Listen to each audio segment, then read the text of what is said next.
ndax lu waay di gedd nit a ngi ne siiw mos ci.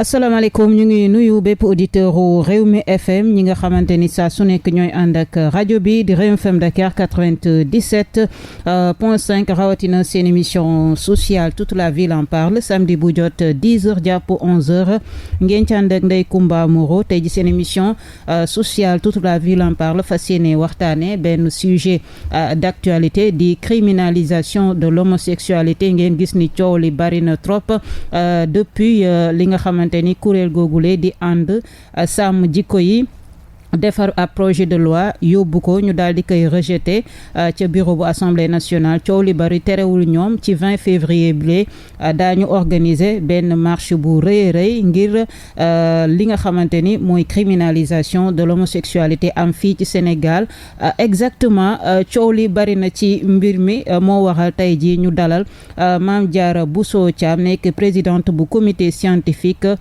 bu kuréel googule di ànd sàmm jikko yi ñu fas yéene waxtaanee thème d'actualité boobule ak yeneen thème yoo xamante ni kuréel bile daf ci daal di yëngatu soxal rek sauvegarde des valeurs file ci Sénégal ñu lay nuyu Mame Diarra Bousso Thiam di la dalal jàmm. jërëjëf Ndeye Comba maa ngi leen di nuyu di leen ziyaara di nuyu borom kër gi di sargal ñi ma fi fekk ñëpp. donc man Diarra Bousso Thiam di vice-présidente comité scientifique bu ànd sàmm jikko yi. donc maa ngi nuyu ñëpp di nuyu seen auditeurs yi aussi. di leen sàggal. voilà ñu lay remercier ci seen disponibilité surtout yow bu baax a baax ci wuyu si bi ñu lay wuyu si ngir indil ñu ay leeral ci combat bi lay nga xamante ni soobu ngeen ci te mu jur coow lu bare bare file ci réew mi déjà kuréelu ànd sàmm jikko yi naka la ñëwee exactement.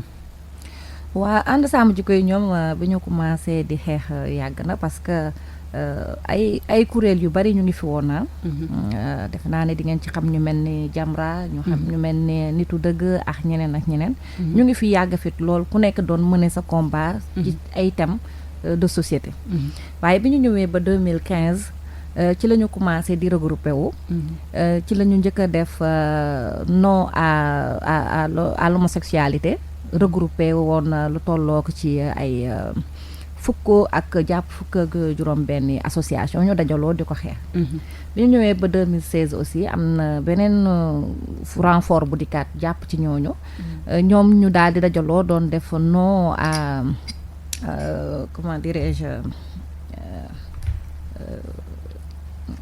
les lobbies là comme les francs-maçons voilà non à la franc-maçonnerie voilà ñoom ñu daal yegg ci ay fanweer ñetti association yu dajaloo def non à la franc-maçonnerie boobu mu ngi tombé woon ak ñëw bi fi lobby yi waroon a ñëw pour def fi benn genre réunion ak daje bu mag a mag boobu ak coow li mu juróon léegi loolu mooy dox di dox ba bi ñu ñëwee ba 2021 mën naa ni bi ñu defee dernier recensement actuellement il y a 117 ou 111 associations qui constituent ànd sàmm jikko yi 117 wala 111 associations exactement yu nekk ci biir kuréel voilà le recensement bi ñu mujjee am le 9 janvier bi passé on est à 111 associations yoo xamante ni ñoo ŋànk fi mu toll nii ànd sàmm jikko yi donc processus boobu la ànd sàmm jikko yi def donc ànd sàmm jikko yi juddu na yàgg na ci bi association yi nekkee de manière individuelle mais ñuy dox di daje ba boole tey ji seen doole pour mën a xeex li nga xamante ni mooy dépravation des valeurs au niveau de notre société la société sénégalaise donc loolu mooy seen objectif loolu mooy seen visée actuellement mais lan mooy force su ànd sàmm jikko yi ba pratiquement yeneen kuréel yi fii nekkoon ñëpp daal di ñëw adhérer ci biir bon force ànd sàmm jikko yi déjà xam nañ ni booloo mooy doole donc li ñu mën a xeex individuellement ñu ànd xeex ko moo gën a efficace beneen bi aussi mooy valeurs yi nga xamante ni moom la sénégalais yi bokk moom la ànd sàmm jikko yi yëkkati sénégalais yi si retrouve képp ku nga xamante ni sénégalais nga tey buñ la waxee ne la lii mooy suñu xeex da nga jàpp ne sa xeexu bopp la donc loolu bokk na ci liy may doole ànd sàmm jikko yi mooy dañoo jige seen askan xam li seen askan bëgg te askan bi conscient na ni instant bi ñu ngi commencé di sori suñuy valeur te loolu nekkul lu jaadu donc bu ñu gisee ku leen di woo pour gën leen a jubboole waat ak seen bopp seen gëm-gëm seen culture dañuy ñëw adhéré si donc ñun jàpp nañ ni loolu mooy li dooleel ànd sàmm jikko yi beneen bi li dooleel ànd sàmm jikko yi aussi moo di kilifa diine yi dañ leen a jox seen quitus waaw jox nañ leen seen aval pour que li nga xamante ne moom la ñuy xeex jox leen seen cër daal voilà di dem si ñoom di leen laaj wala ñoom jox nañ leen seen cër ànd sàmm jikko yi jox nañu seen cër parce que comme niñ koy waxee mooy Sénégal dëkku kilifteef la donc ñi nga xamante ni ñooy kilifa diine yi que ça soit dans la religion musulmane comme chrétienne jox nañ leen seen cër ñun ànd sàmm jikko yi mais ñoom it jox nañ ñu quitus mooy ñoom it jox nañ ñu ni ñu taxawal leen ñu fi nga xamante ni ñun mënuñu fa taxaw d'accord demal leen ñu fi nga xamante ni mënuñu fa yegg pour jubóoleel ñu asakan mi ak ay maanaam yéen a ngi demee ak baatu ak kàddu kilifa diine yi nekk ci réew mi voilà donc loolu aussi lu dooleel ànd sàmm jikko yi la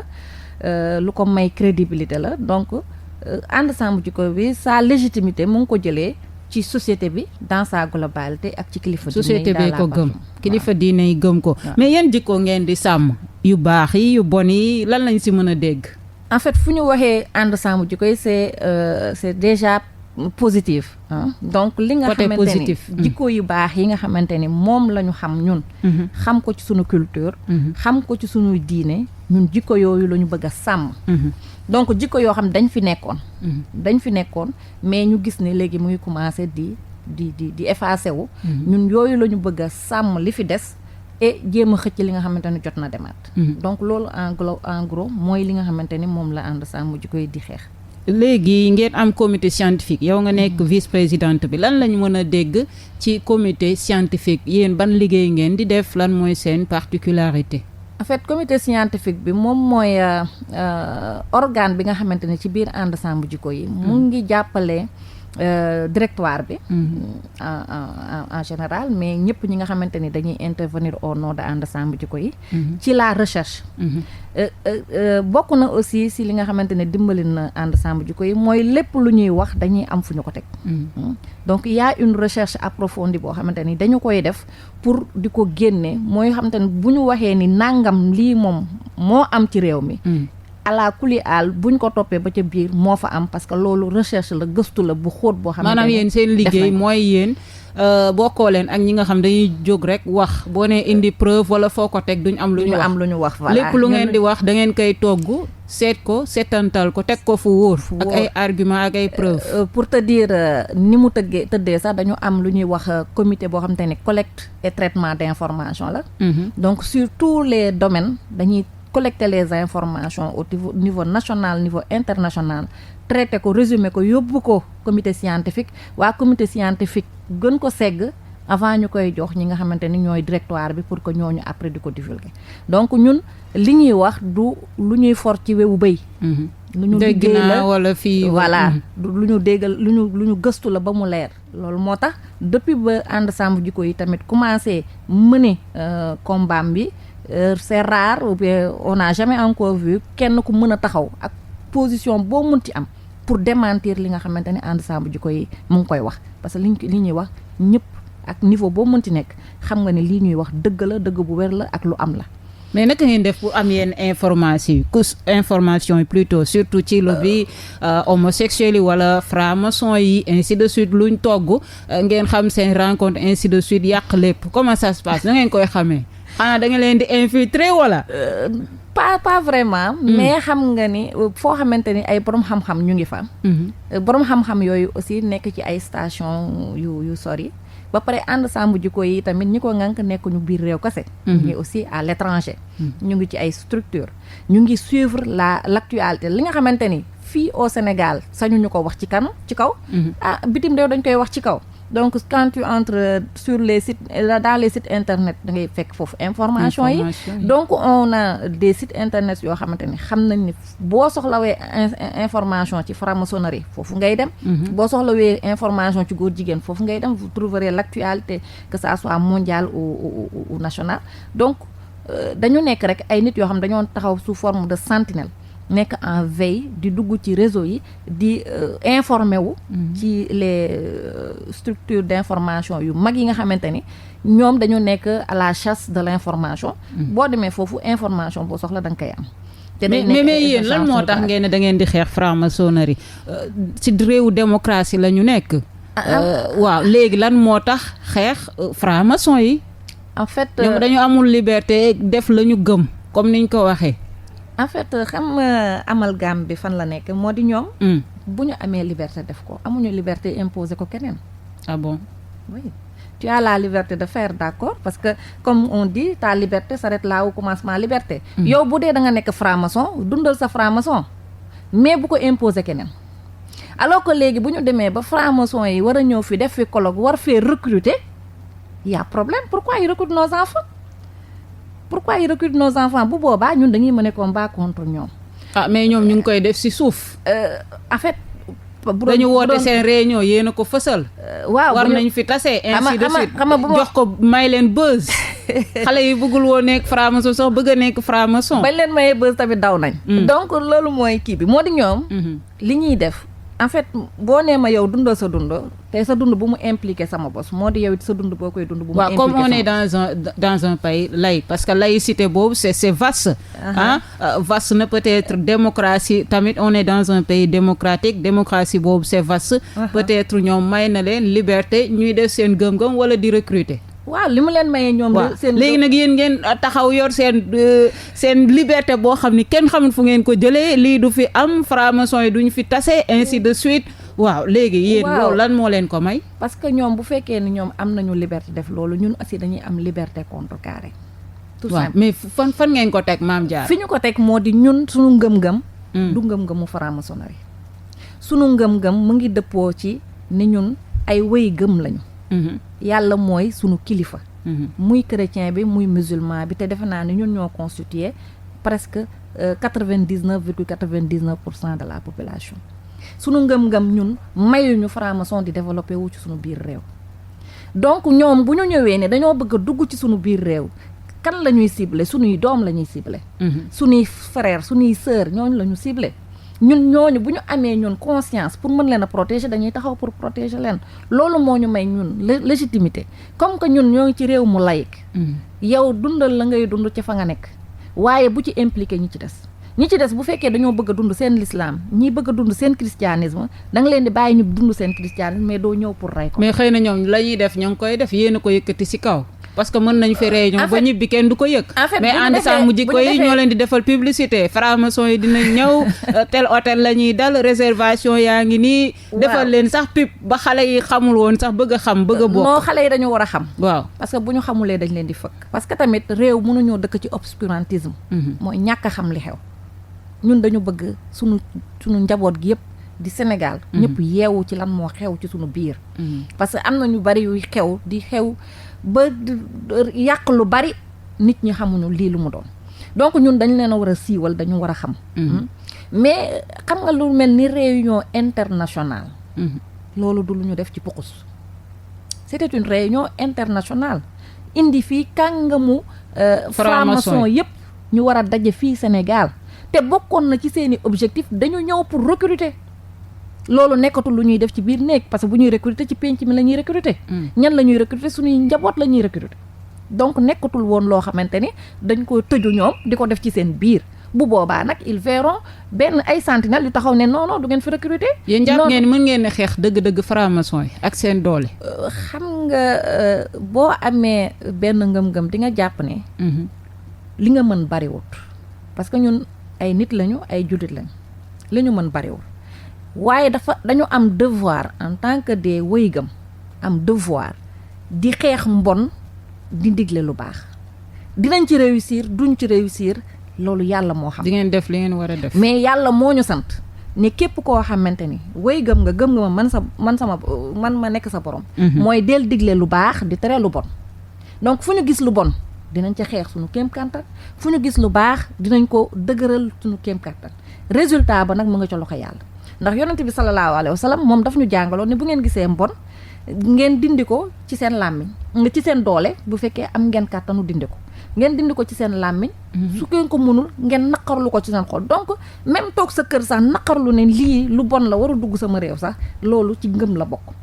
donc ñun loolu la ñuy dundal moo di ñun on n'a pas une obligation de résultat mais on a une obligation d'agir léegi ne dinañu agir ndax dinañ fi dindi homosexuel nu mu tuddatee franc-maçonnerie ou pas amuñu résultat boobu amuñu yaqin boobu mais dinañ def suñu kéem kattan ba franc-maçon moom fu ñu dégg ni ma nga fay def lu jëm ci askan bi ñu taxaw. mais yéen lu tax waa ànd sàmm jikko yéen ngeen ñeme lobby ñeme franc-maçon yi ñeme homosexuel yi ñeme trafiquant de drogue yi maanaam lobby yi nga xam ñoo gën a am doole ci àdduna bi lan moo tax yéen seen kuréel gi ñeme ñooñu di leen di tas seeni xabaar di leen vilipender di yàq seeni daje lan moo ko waral lan mooy yéen seen objectif. ñun suñu objectif mooy ñàkk suñu réew. léegi lu tax ngeen ñeme lobby yooyu. parce que par exemple boo gisee lobby homosexuel yi nekk yeneen réew yu ñu wër gisoo ñun ñu attaqué leen waxuñoo ak ñoom ñun li am suñu biir réew la ñu wax. maanaam yéen li nekk Sénégal moo leen intéressé. Sénégal la ñu bëgg a ñàkk ko ba nga xamante ni mbon bii xam ni dafa commencé généraliser wu à travers le monde te muy une réalité ñun ñu jéem caa mucc. ak suñuy morom parce que ñun xeex bi ñuy xeex fii tamit am na ay pays en Afrique yoo xamante ne ñu ngi koy xeex te xëy na am na fu muy toll nii ñu def ba association individuelle yi au niveau du Sénégal dem ba dajaloo ci kuréel bu day ne ànd sàmm jikko yi mën nañu dem ci xeex boobu ñuy xeex état entre état dem ba kuréel yëpp au niveau Afrique dajaloo jàppante joxante loxo pour mën a ñàkk Afrique on est en train de se battre contre benn kii parce que lobby yooyu tamit ay nit lañ comme ñun ay nit lañu lan la ñuy véhiculer ay idéologie ñun idéologie yi ñu yor tamit ñoom seen idéologie gënu ko seen idéologie gënu ko tey jii on fait l'histoire nu mu tuddati capitalisme jaar na fi est-ce que tax na nit ñi dund gu ñoŋ gisuñu ko socialisme jaar na fi donc des idéologies yoo xamante ne dañ koy véhiculer mais après ay décennies on se rend compte que ces idéologies ne marchent pas ñun on a des idéologies aussi on peut faire avancer nos idéologies buñ ko mënul imposer à travers le monde ñu imposer ko au niveau de nos pays pour faire développer notre population parce que li indi lobby yooyu di am doole le plus souvent dañuy wax ni dañu yor koom dañu yor koom effectivement dañu yor koom dañu yor ay koppar donc mais koppar yooyu est-ce que dañ ko war a am à tout prix ba jaay suñu diine jaay suñu ngor jaay suñuy aada pour am koppar yooyu il faut peser le pour et le contre pour xam lan moo gën ci ñun lan moo gën ci suñuy descendance demal tey lu mel ni Europe où le mariage pour tous est validé dëkk yi nga xamante ni franc-maçonnerie bi ma ngi fay dox mais dëkk yooyu ñun li ñuy pauvre ña fa pauvre la ñuy dund ñun dunduñu ko da ngay dem ville bu mel ni Paris tu verras des SDF ñu nekk ci ay conditions yoo xamante ni excessivement pénible demal fu mel ni États-Unis depuis la dernière crise tu verras des villes mortes villes yoo xamante ni ay kër yu ñu lebaloon ay nit ville entière nangu nañu kër yi kenn dëkkatu fa kër yaa ngi fa di sampe ñooñu léegi fi mu toll nii ña fa dëkkoon fu ñu fay nañu ba sonn seeni bor mënuñu cee génn mooy la société de consommation bi ñu leen dugal tey ji ani ñu ngi fanaan ci ay oto ci suufi pont ak leneen donc di vivre benn misère boo xamante ni ñun accès gul Sénégal c'est vrai que ñun on est dans la pauvreté on est sous-développé mais am na benn niveau de pauvreté bu exister dans les pays développés accès wul ci ñun mais est-ce que visage boobu dinañ ñu ko wan pour que ñu xam ni ñun ndekete ñee gënuñu ñu ndekete ñoo leen tane ndekete fële tout n'est pas rose fee la ñuy jàpp ne dafa neex mais am na partie yoo xam buñ la ko wanee nga ni déedéet et c'est ça la vérité c'est moo tax ma ni suñu société dañ leen a war a xamal tey jii jeunes yaa ngi fii di dugg mbënd bi Barsaak ou Barsaak di dem foo xamante ni li ñu bàyyi fii moo tane la ñuy fekk foofu vie bi ñu bàyyi fii moo tane ñaata doomi Sénégal ci ñetti at yi rek passé ñoo dee ci immigration kenn mënu ko kii estimer donc tu vois que ni dañ ñuy jaay loo nga xamante ni en réalité c'est pas ça et ça il faut que notre jeunesse soit éveillée il faut que ñu comprendre ba ñu gis ko te loolu visage la boo xam te ne duñ ñu ko wan mais il y a une grande misère dans ces pays où ces lobbies là ont une base donc ce sont pas les lobbies ñoom ñoo lay dimbali du ñoom ñoo lay dundal suñu subsistance mu ngi ci suñu loxo boroom olof comme ni may wax suñuy culture daf ñuy jàngal ne ñu gémmiñ gu yàlla xar dina ci am lu mu ca def donc loolu nag la ñu commencé ñun di abandonner di dem.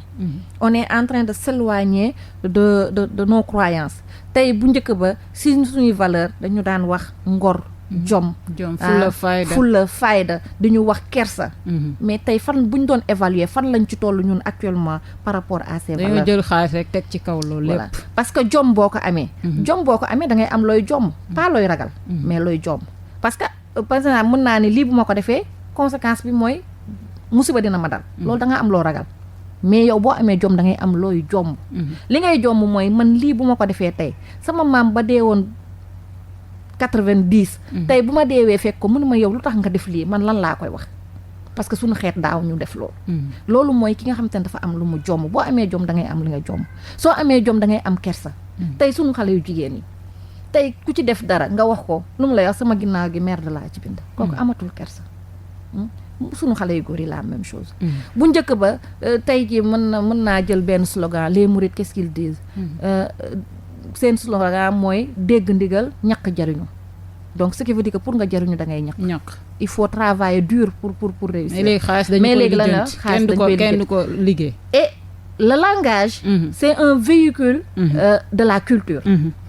donc ñun on est en train de tomber dans une culture qui est autre que notre culture parce que notre langage le traduit mooy ñun suñuy valeur dañ ko commencé di ko sori tey. am na yu nga xamante ni nag boo ko soree lenn moo la ciy dimbali mooy ñu yaraat la. yaraat société bi pour que mu récupérer waat yeneen valeur mais nag dafa am yeneen contre valeur yu nga xamante ni la koy véhiculer. dafa tiim société bi tey mooy mën nañu glisser vers l'homosexualité. ay contre valeur la loo xamante ni sunu culture xamu ko sunu diine xamu ko sunu ñun en tant que sunu nature humaine. xamu ko pourtant am na ñu ne homosexualité daf fee mës a am de tubaab bi andiwuñ ko fi. maanaam ci société bi la mës a bokk. homosexualité peut-être nag léegi ni ñu ko médiatiser ci ay jamono nekkee woon mais am na ñu ne tubaab bi andiwuñ fi homosexualité te yéen côté boobu vraiment vous passez à côté. li ma bëgg a wax moo di. comme li may wax toujours ci langage mooy le véhicule de la culture. ñun homosexualité bi xew ren. actuellement bi xew nii. ñun amuñu nu mu koy waxee ci olof par exemple homosexualité boobu ñun amuñu ko ñun homosexualité bi ñu amoon góoru jigéen bi ñu amoon. mooy góoru mbootaay en fait. góor bëgg affaire jigéen. di fréquenter jigéen un homme efféminé. ou bien un homme boo xamante ne foo ko fekk mu ngi ci biir jigéen ñi di leen reetaan loo di leen nekk seen góoru mbootaay. ñun ñaari mots yooyu la ñu amoon pour justifier góor jigéen mais góor jigéen góor ak góor lënkoo ne kii mooy sama jëkkër kii mooy sama jabar ñun Sénégal mosuñu ko xam mbala boog man ba ma juddoo ba léegi mosuma koo gis. maanaam tubaab bi ñoo ko fi andi. loolu culture bu bees la jóge ci tubaab bi parce que ba 1966 boobu mën naa ñëw ba 1990 ba 1990. homosexualité à travers le monde entier. contre nature la woon ku mu dal dangaa feebar dañ lay yóbbu ñu faj la. ñun fii sunu góoru mbootaay yi du question génétique. du question génétique góor jigéen bii ñuy wax. du question génétique. question de xel la góoru mbootaay bi ñu daan am sax ku musoon a seetlu ne sa doom dafa efféminé da nga ko doon nëbb ñun fii dans notre société da nga ko daan nëbb. daaw ko wan kenn donc ñun à travers le monde entier góor jigéen nekkul woon lu naturelul ni pour le ni ñu bindee nit c'est pas naturel suñu diine c'est pas naturel suñu aada c'est pas naturel waaw bi ñu ñëwee ba 1990 ñu OMS déclassé ko ci la liste des maladies. homosexualité liste des maladies. waaw ñu ni léegi nekkatul feebar ba 1990 c'était une maladie. 1990 ñu génne ko ci la liste des maladies bi ñu ko génnee ci la liste des maladies au niveau mondial donc au niveau de l'OMS piloté par l'ONU bu ñu ko génnee ci maladie dañ yow da nga feebaroon ba àdduna day ànd ba 1990 fekk nga ñu joxe les droits de l'homme ba pare. xam nga mënatoo ci bénéficier wu ñu indi li ñuy wax les nouveaux droits. les nouveaux droits mooy ñuy dégg. waaw ñu ni kon comme que génne nañ la ci liste des maladies. nekkatoo feebar léegi dañ lay jox de nouveaux droits. comme que tamit génn nga ci déclaration universelle des droits de l'homme. bañ koy def comme que tardé nga voilà léegi nañ la créer de nouveaux droits. kon nouveaux droits yi ñuy dégg terme boobu c'est pour les. LGBT LGBT ñun LGBT moom la ñu xam. LGBT boo ñëwee au Sénégal lesbianisme xam nga ñun maa ngi lay wax ne le langage véhicule la culture. góor jigéen la ñu xam. ñun góor jigéen mooy góor buy jigéen jigéen la. point xamuñu woon jigéen buy góor. amuñu lesbienne c'est sunu langage donc on ne connaît pas de lesbienne. amuñu transgenre amul transgenre ci sunu langage war ko si lan mooy transgenre dans notre langage mënuñu ko traduire donc ay phénomène yu bees la yoo xamante ni ñun xamuñu ko woon zoophilie nécrophilie xamuñu ko woon. ce n'est pas dans notre culture. fan la jóge bitim réew la jóge mais maintenant quel est le problème mooy gis nga franc-maçonnerie da lay neex nga dem bokk ci fi nga toll nii boo ci bëggee bokk ànd sàmm jikko yi mënuñu laa téye. du dëgg. mais homosexualité nguur gee ñu ko bëgg a imposer. ah bon ci naka. à travers un agenda. waaw ci agenda boobu sax foog ñu taxaw si parce que yéen ànd sàmm jikko yi wala ñiy xeex góor jigéen ñi tout le temps yéen a ngi wax ni état wu Sénégal mi ngi dérouler un agenda. exactement mën ngeen expliquer ñu xam agenda boobu leel ban façon agenda la parce que nee nga franc-maçon ku bëgg a bokk mooy bokk ku bëggul bokk bokkoo mais bi état wu Sénégal moo ko bëgg a imposer la société sénégalaise. déjà dañ ko imposer état du Sénégal. parce que ONU moo imposer loolu à travers le monde que ni ces nouvelles personnes nouvellement reconnues personnes normales ñu jox leen de nouveaux droits dañ leen a war a yaatal ci société bi ñu nekk. ak fu ñu mënti nekk. léegi nguuru Sénégal mu ngi def dafa ratifier ay convention ba pare di rendre compte donc loolu commencé na ko parce que maa ngi ne la 1990 dañu génne homosexualité ci la nouvelle liste des maladies. 1989 la ñu def réunion ba. réunion ba Sénégal teewoon na ci réunion ba nga xamante ne ca la doon discuter pour jël décision ne dañuy dindi. homosexualité Sénégal teewoon na ci en 1989.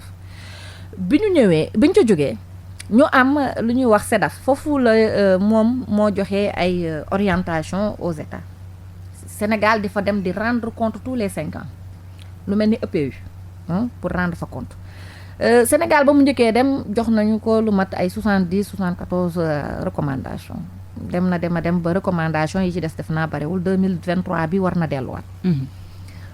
bi mu demee ci homosexualité ñaari délégation yi mujjee dem ba ñu leen laajee fu ñu toll ci mbirum homosexualité benn ba ancien ministre te mu nekk avocat. maître Sidiki Kaba. wala non te mu nekk professeur te mu nekk à Rufisque damay fàtte turam.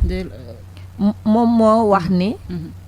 dans l'arsenal juridique du Sénégal homosexualité newu ci te muy dëgg. homosexualité Ismaïla Madior Fall.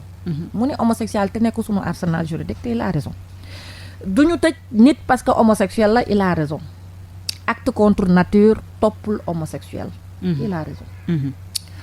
deuxième délégation bi mujjee tamit loolu la wax. tëjuñu benn homosexuel ci parce que da nga nekk homosexuel. tëjuñu kenn fii ci Sénégal parce que homosexuel. voilà donc ñu ngi def liggéey bu nga xamante ni homosexuels yi ñu ngi leen di aar. loolu di beneen bi moo di Sénégal dafa am lu ñuy wax SNEC. ñu développé woon SNEC 1 bi ba recommencer le SNEC 2. SNEC 2 boobu di la stratégie nationale pour l'égalité des genres. donc boobu SNEC boobu document.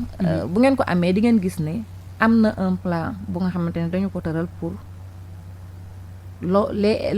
l'LGBT. mu nekk lu nga xamante ni day dem ba société bi dañ koy accepter dans tous les niveaux. maanaam nànk ba mentalité yi accepter ko. lu taxaat ñuy gouvernement bi aussi dafay développer agenda boobu moo di tey on a le ministère de la femme de l'enfant de la famille. et du genre. coow li bari na. léegi man ministère de la famille la woon de la femme et de l'enfant léegi ñu jékki-jékki. dugal si et du genre mu jaaxal ñu bari. léegi nag. ministre de la femme xam nañ kuy femme. de l'enfant xam nañ kuy femme. kuy l'enfant. de la famille xam nañu ñan ñoo composer la famille. le genre c'est qui. ba léegi nguur gi tontuwut. ba léegi et pourquoi. aussi dans tous les ministères. ñu am cellule genre. dans tous les ministères boo dugg rek. am na cellule genre. ok lan lay liggéey. qu'on nous dise lan la cellule genre yooyu di liggéey dans tous les ministères. dem nañu ba tey jii les grandes réunions yi nga xamante ni les ministères dañ koy def les directions et autres. À la place du sexe bi ñu xamoon depuis. xam ni pour nga def sa liste de présence tu mets sexe. kii ñëw ne masculin la kii ñëw ne féminin la. lu tax léegi ñu fay def genre. Au lieu de sexe, parce c'est que genre. masculin féminin dafa am beneen. À part masculin féminin. Le Sénégal est en train de dérouler un agenda beneen liy firndeel ne dañuy dérouler un agenda mooy li xew ci biir école bi. Il y a un programme boo xam te ne dañ ko bëggoon dugal depuis 2019 bu fekkul woon G20 assisté woon ci di ay syndicalistes ñu ciy remercier ku mel ni Dame Mbodj. konoon programme boobu validé nañ ko parce que dañ leen a woo woon à une séance de validation du programme mais cela n'empêche parce que ñoom ñu dëgër bopp lañ boo leen xeexee fii ñu jàll fële dañoo mel ni ay jinax yor ay pax yu bari boo leen bësee ci pax bi rek ñu dugg ci beneen ñu fële ci beneen pax. Le programme éducationnel ñu ngi koy def ci yenn école privée fii à Dakar. di jàngal sunu doom yi âgé de 5 à 18 ans la sexualité waa Ndeye Comba. xale bu am 5 ans. nu muy doyee ñu koy lan lay doyee ñu jàngal ko sexualité sunu société daaw ko am na lu ñu bëgg a tëgg ci moom. waaw lan la ñu bëgg a def ci moom. pour que à l'âge de 5 ans ñu war koo wax waxu sexualité foofu xam ni. bu njëkk ba sax d'ailleurs sax à l'âge de 5 ans tu es. alxuraan ngay dugal sa doom. soit nga dugal ko alxuraan soit nga dugal ko maternelle. Maternelle ba lan la fay jàng fecc ak way ak foo. tey nga ni da nga koy jàngal sexualité sexualité. Donc l'État du Sénégal, nous le confirmons, est en train de dérouler un agenda LGBT et dans tous les secteurs. Wax naa la éducation. Mais au niveau même du Parlement. Au niveau même du Parlement, l'Assemblée nationale. Assemblée nationale bi. Voilà. Ils sont en train de le dérouler. Parce que nous avons des députés qui sont membres d'une structure parlementaire internationale boo xamante ne day défendre góor jigéen ñi. Ah bon? Oui. Yow yan député la? Bon donc yéen waa ànd sàmm jikko yi lu ngeen di wax rek am ngeen ci preuve yan député la. exactement premièrement mën naa ci citer rek li nga xamante ne mooy le président de l'Assemblée nationale. Moustapha Niasse Alaaji Moustapha Niasse. ci la bokk. ci la bokk waxuma la sax ci la bokk mais ñoom ci boppam. ñu leen di wax PGA. dañu ko décorer il faut entrer sur le net rek nga gis information bi il a été décoré par le PGA. PGA mooy ñan. PGA mooy parliamentary global. C'est une notion anglaise. Mais ñoom ñooy les parlementaires internationaux donc foofu noonu structure la boo xamante ne sa état sax du la fa dugal. yow boo nekkee parlementaire rek am nga droit dem bokk ci sa coobare bopp. ñoom ñu décorer Moustapha Niasse. président assemblée nationale du Sénégal. si foofu la ñuy jaaree ñëw ci projet de loi bi ngeen am projet de loi boo xam ni tëgg ngeen ko. togg ko defar ko yóbbu ko mais yóbbuwuñ ko sax ci pencum ndaw réew mi pour député yi voté ko ci bureau bi la yam ñu rejeté ko. mën nañ xam seen projet de loi bi lan moo si nekk exactement. en fait proposition de loi la. waaw boo xamante ni li mu def moo di dafa ñëw fekk article bu existé. voilà foog ñu rectifier c'est une proposition de loi parce que yéen a ko defar yóbbu ko. projet de loi ci assemblée bi lay amee. moom président lay jógee président moom mooy joxe. président de la république moom mooy joxe. projet de loi yéen proposition les députés ñoom ñooy joxe proposition de loi. léegi ànd sàmm jikko yi li mu def moo di. dafa jël article 319 bi nga xamante ni existe na ci code pénal bi. waaw mu dem ca alinéa 3 bi xamante ni dafay wax acte contre nature fait en public moom lay condamné. ñu ni comme que homosexualité depuis 90 nekkatul acte contre nature parce que ba avant 90 c'était un acte contre nature. mais bi ñu ko génnee ci nouvelle classification des maladies nekkatul acte contre nature. donc c'est devenu normal. ñu ne comme que acte contre nature bii homosexualité ak i mbokkam génn nañ ca. nañu repréciser acte contre nature bi. ñu ne nañu repréciser ko acte contre nature léegi à la place de acte contre nature ci alinéa boobu nañu def homosexualité lesbienne. transgenre bisexuel tout. ñu lister ko foofu ba ñu xam ne acte contre nature bi ñii lay wax. te bu nekk ñu définir ko. lan mooy homosexualité. lan mooy lesbianisme lan mooy bisexuel ñu définir loolu ci biir proposition de loi bi. ba pare peine yi ñu yokk ko. ngeen yokk ko criminalisation de l'homosexualité. en fait lan lañ si mën a dégg. criminalisation de l'homosexualité si biir ànd sàmm jikko yi objectif à long terme bu ñu bëgg a jot la.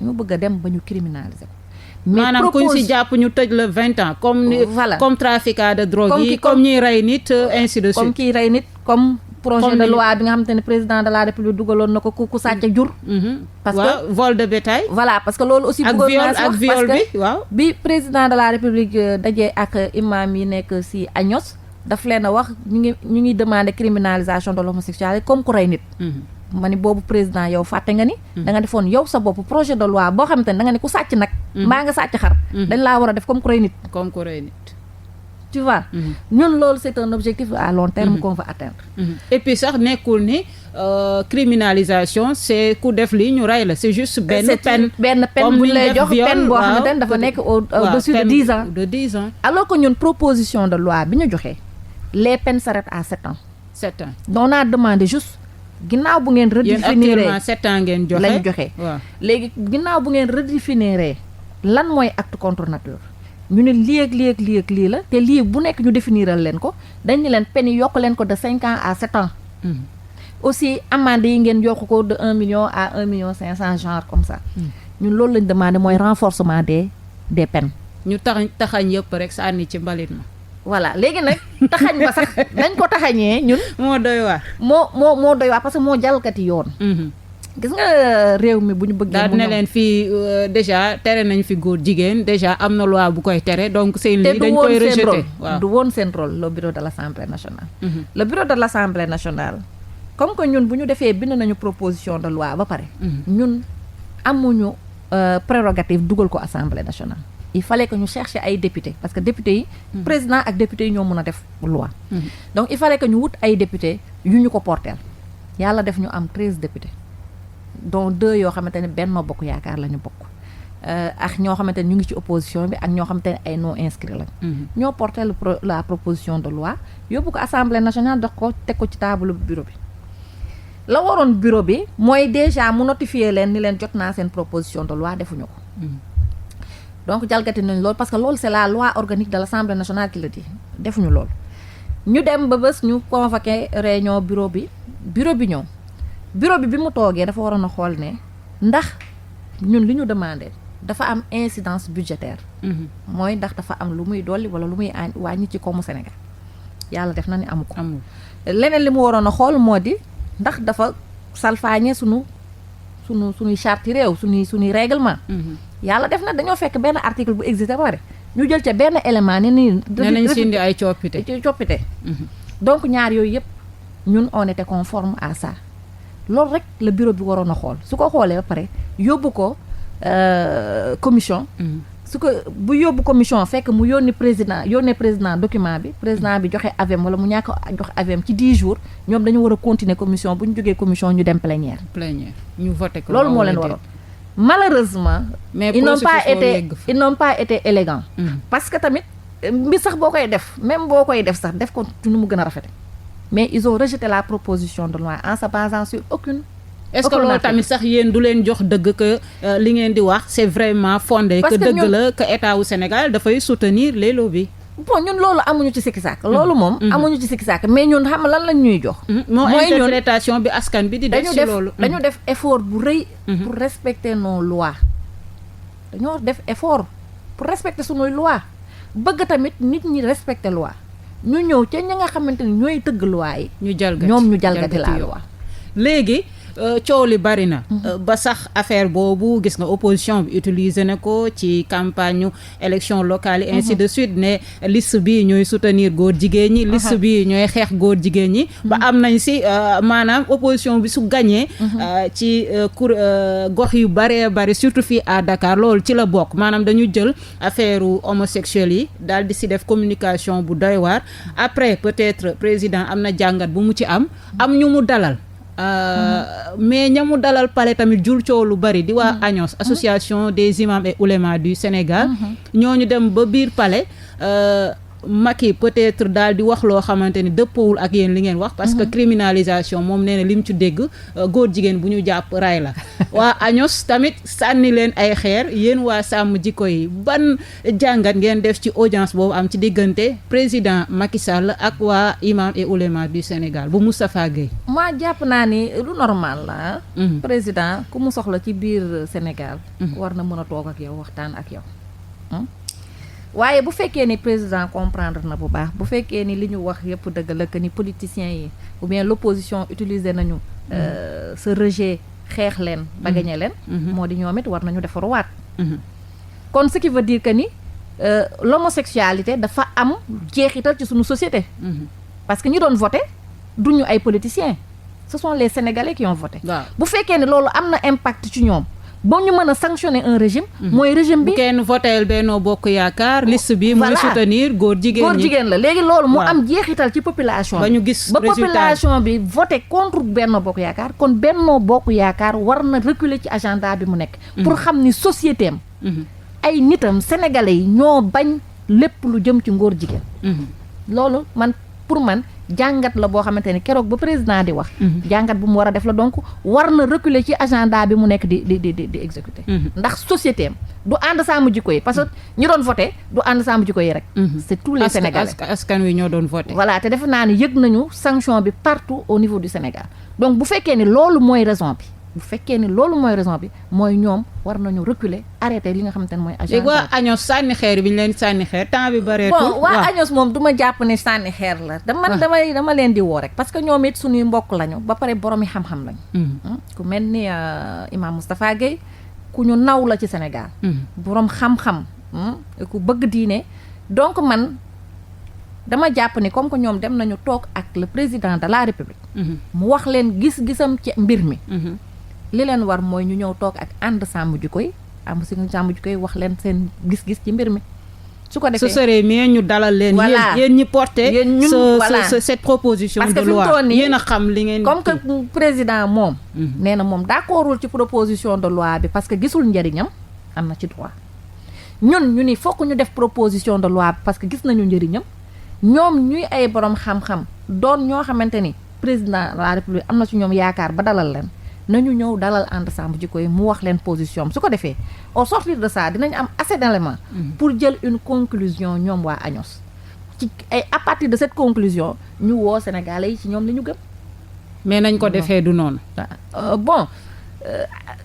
pour l'instant ñu ngi leen di déglu pour l'instant boobu ba léegi waa Agnos kon ñëwuñ waxtaan ak yéen waa sàmm jikko yi bañ jógee ci président Sall ci li ma yëg non waxtaanaguñu ak ñun léegi nag ñun nit xam nga on est assez patient donc ñu ngi leen di xaar dara kiiw ci dara yeexoo ko ci daal mais yéen waa sàmm jikko yi lu tax ngeen am fit defoon ngeen fi marche wala sax rassemblement bu mag a mag contre l'homosexualité affaire bi juróon tole ba lobby yi nekk en France def communiqué jël ay autorité sax bind seeni tournée ñii bu ñu demee ci ambassade yi bu ñu leen may visa donc suñu espace nañ leen fi exclure ainsi de suite ay tour yu bëree bëri yéen tey jii ngeen amaat fit encore fas yéene organiser beneen rassemblement bu mag a mag ci 20 février bile pour la criminalisation de l'homosexualité en fait dañuy rendre compte ànd sàmm jikko yi dafa def pendant des années tournée wër les 45 départements wax leen lii laa bëgg a def ñu ni ko ànd nañ ci ak yow mu woote le 23 mai ñu wax ko ni ko defal criminaliser dugal leen loi buy criminaliser l'homosexualité ñu def ko après ñu rejeté ko le 23 mai c'était la population sénégalaise moo ñu wuy si woon jox ñu quitus aussi comme ni ñu chef religieux yi joxee quitus waa tey lañ leen liggéeyal durant 23 mai ba 5 janvier ñu rejeté ko léegi nag il faut que ñu rendre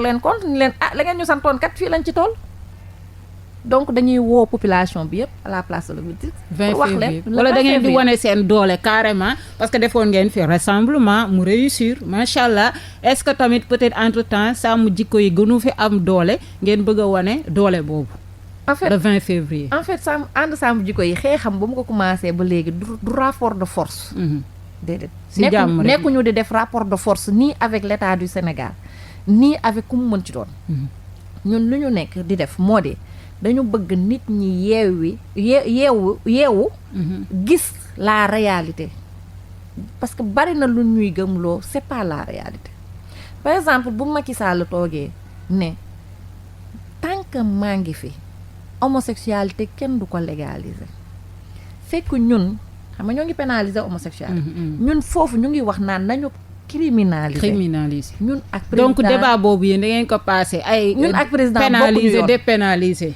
yéen criminalisation la ñu bëgg donc ñun ak moom bokkuñu yoon benn mais bu fekkee ne dafa wax lu mel noonu fii ci sunu réew ñu def ay recherche gis ne bu demee bitim réew danaan leen homosexuels yi amuñu problème sunu réew ça nous pose problème. maanaam la muy wax fii. ak la muy wax bitim réew bokkul wolof ak la muy wax bitim réew bokkul. kàllaama bu mu ko mënti wax sax amul problème. ndax ña nekk bitim réew mën nañoo traduire olof bi. xam li mu wax lan la.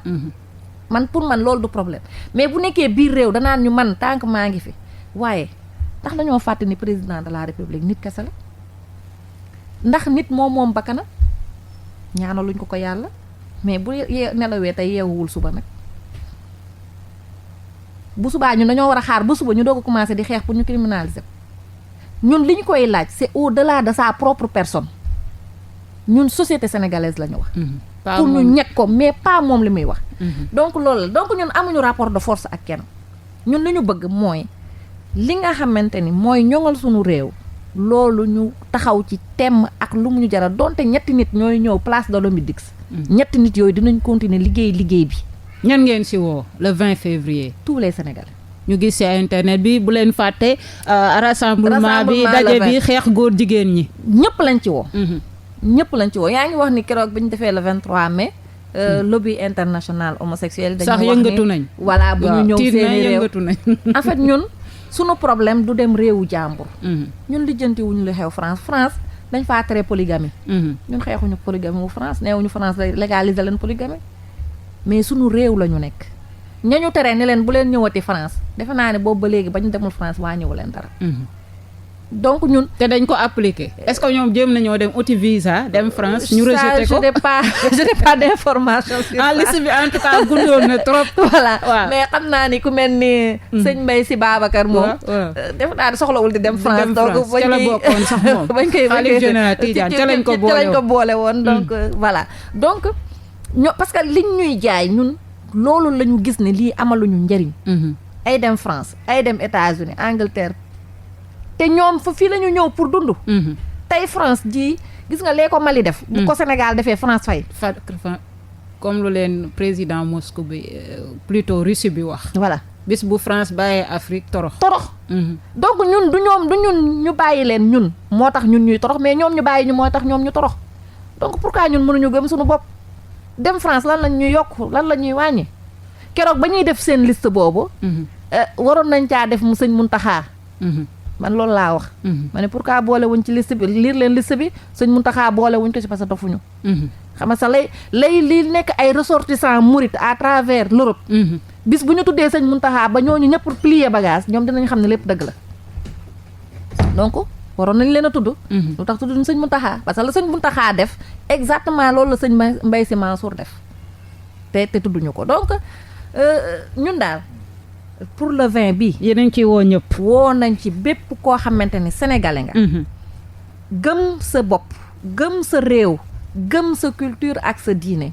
te bëgg koo aar sa kéem kantan ñoo ngi la ciy woo ñëwal nga wuy si waa ànd sàmm jikko yi nga jàppale waa ànd sàmm jikko yi ci xeex bi ñuy xeex parce que le 20 dafa am beneen échéance bu nekk si ñun sunu kanam mooy le 31 juillet 31 juillet wala nekk les élections législatives parce que ñun sunu proposition de loi bi dañ ko jox assemblée nationale bii fi nekk mu rejeté ko en jalgatant ces lois xaw ma jalgati verbe yéen a ngi xaar beneen bu bees su amee léegi nag dañu war a liggéey pour mën a am à partir du 31 juillet ci hémicycle bi ay député pour le peuple parce que député yi fi nekk ñoom rek ñu ca ëpp nee nañu ñoom député wu Benno Bokk Yaakaar la ñii ne député wu Macky Sall lañ donc il faut que ñu am député du peuple député yoo xam ne dañoo taxaw pour sénégalais xeex boobu fii lay commencé le 20 février jëm le 31 juillet il faut que hémicycle bi ñu am député yoo xamante ne coonay Sénégal rek la coonay sénégalais yi moo leen tax a jóg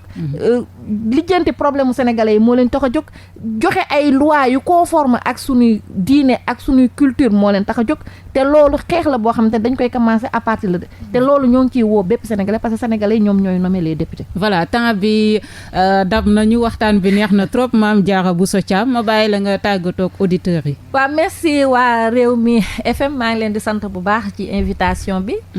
di sant ak di nuyu waa ànd sàmm jikko yi commençant par le coordonnateur Ababacar Mboup di ko sant di ko ziar aussi di ko massa coono aussi ci coono bi nga xamante ni gàddu na ko waaw pour rek am réew bu jak di sant di gërëm bépp sénégalais parce que on a beaucoup de sympathisants au niveau national comme au niveau international ñoo ñëpp ñu ngi leen di sant ñoom ñëpp ñu ngi leen di wax nañu taxaw en tant que des sentinelles fépp fu ñu doon ca fa ngay liggéeyee fa nga dëkk lépp na nga fa nekk sentinelle pour lépp loo gis ni lii jëmeewuñu fu baax nga teel koo identifier teel koo xamal waa ànd sàmm jikko yi lañ ca mën dinañ ko ca dox lañ ca mënul tamit ñu bàyyi ci loxo yàlla mais dañoo am obligation ñun ñëpp ku nekk ak noo mënti day ak foo mënti nekk nga sàmm lu baax di tere lu bon.